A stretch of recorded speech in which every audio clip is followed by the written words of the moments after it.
Esto es Memorias Tejeñas, una ventana a la historia de la isla Teja.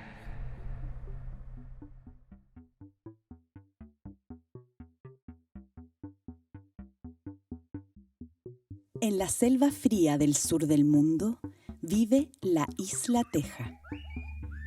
A veces cubierta por una espesa niebla y otras por la radiante luz del sol, ella es una isla fluvial, porque está rodeada por las aguas de 3 antiguos leufu: el río Valdivia, el río Caucau y el río Cruces. La isla Teja se encuentra en la ciudad de Valdivia, territorio que fue durante siglos naturaleza de profundas selvas vírgenes, donde las ramas de los árboles completaban el paisaje, extendiéndose a menudo hasta muy adentro de los ríos. Ainilevu, así lo llamaba el pueblo mapuche huilliche que habitaba estas tierras y aguas. Ainilevu. Ainilevu, que en castellano significa 9 ríos. Los mapuche moraban esta tierra con respeto y se desplazaban por las aguas en guampo, que en chileno llamaríamos canoas. Cuenta el cronista Mariño de Lovera que cuando llegaron los primeros españoles quedaron impresionadísimos con el lugar, pues lo cruzan cientos de canoas de un lado a otro. El tráfico fluvial entre la isla y la orilla este del poblado es intenso. Las canoas, cargadas de frutos del bosque, del mar y de los cultivos humanos, surcan río arriba hacia tierras orientales, aún desconocidas, y llegan, muy probablemente, hasta la mismísima cordillera. Esta tierra es una suerte de Venecia arcaica, tíos. en estos tiempos prehispánicos, los habitantes de los alrededores navegaban para encontrarse en un punto frente a la isla Teja, el que hoy conocemos como Feria Fluvial. Desde ese entonces, este ya era un lugar de encuentro para el intercambio de productos, alimentos y mercancías.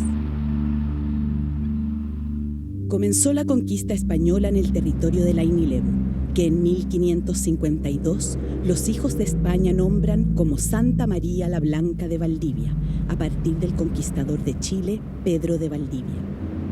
Los habitantes indígenas fueron desplazados ante la ocupación española, no sin antes dar una férrea lucha que sigue viva hasta estos días.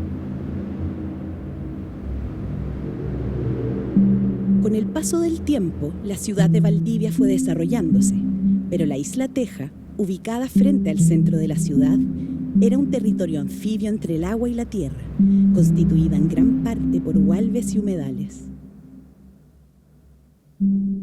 Entre estas zonas húmedas y pantanosas se erguían algunos montículos de tierra firme, manteniéndose como un bucólico paisaje rural.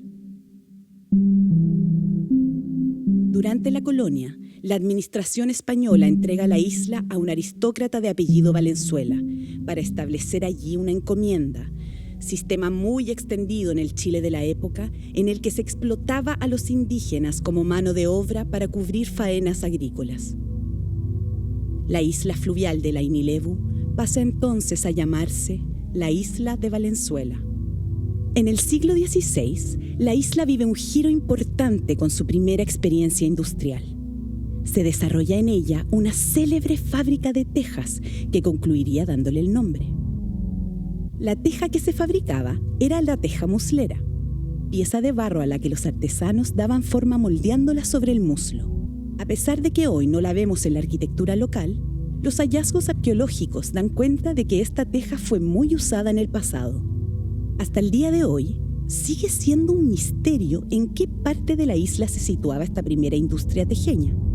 Pero sabemos que desde entonces, la isla de las Tejas se transformó en Isla Teja.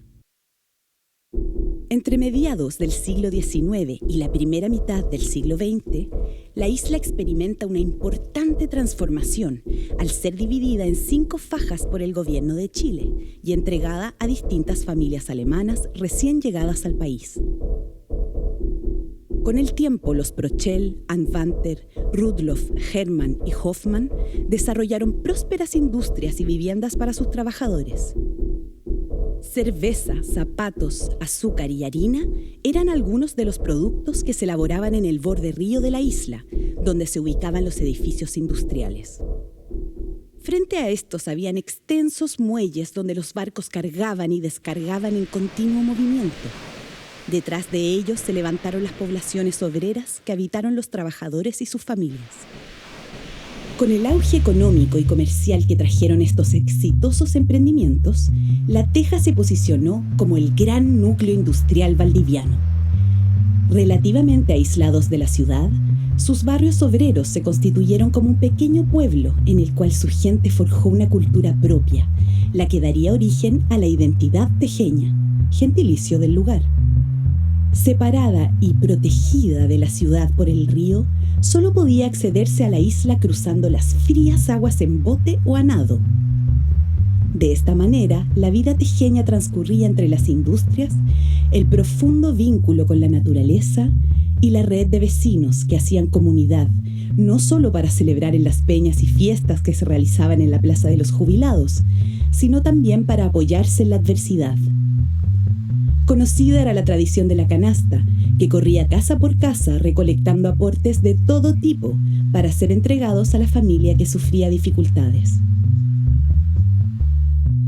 El deporte era fundamental para los tejeños, destacando el básquetbol, el fútbol, el box, la rayuela y los enigmáticos campeonatos de waterpolo en el río. Los niños y niñas jugaban en el agua, recolectaban manzanas o salían de excursión. Así la vida de las tejeñas y tejeños se desarrolló tranquila, en un cotidiano protegido por la confianza comunitaria, en el que no se acostumbraba a cerrar la puerta de la casa ni siquiera cuando se salía del barrio para cruzar a la ciudad.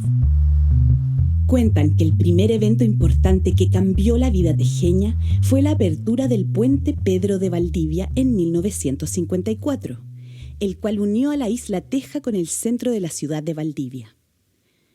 Esto abrió nuevas posibilidades para la isla y sus habitantes, pero tuvo también sus costos. Fue entonces cuando comenzó el acceso fácil a la isla para cualquier persona, perdiéndose la intimidad protegida de la comunidad.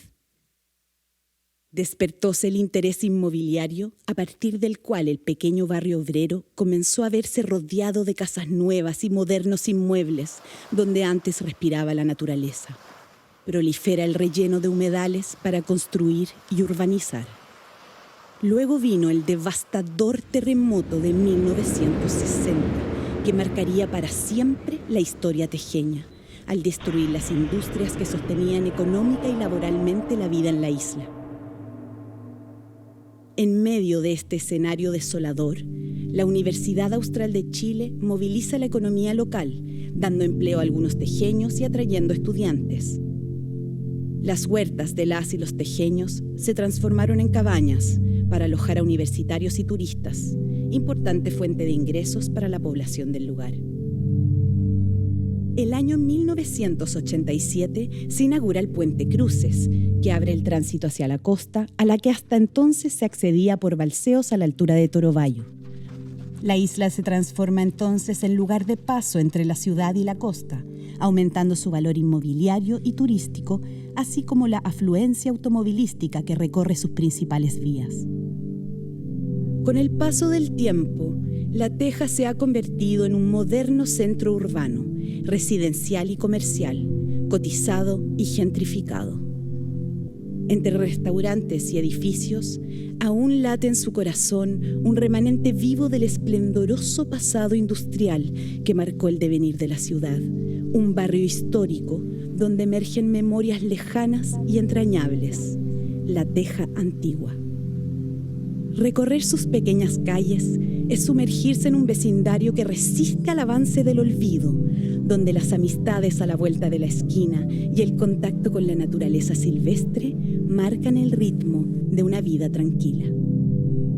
Si visitas La Teja antigua, no pases por alto los detalles, pues estos harán de tu experiencia un paso profundo hacia los valores de un lugar con trasfondo social e inédita calidez humana.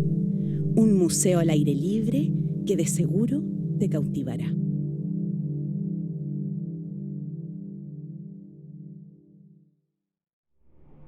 Guión y dirección creativa, Cristóbal McIntosh y Eduardo Galás.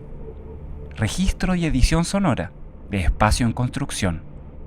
Diseño sonoro y música incidental, Andrés Yáñez. Diseño gráfico, de Vicente Espinosa. Voz de Elisa Figueroa. Este proyecto es financiado por el Fondar Regional Convocatoria 2021.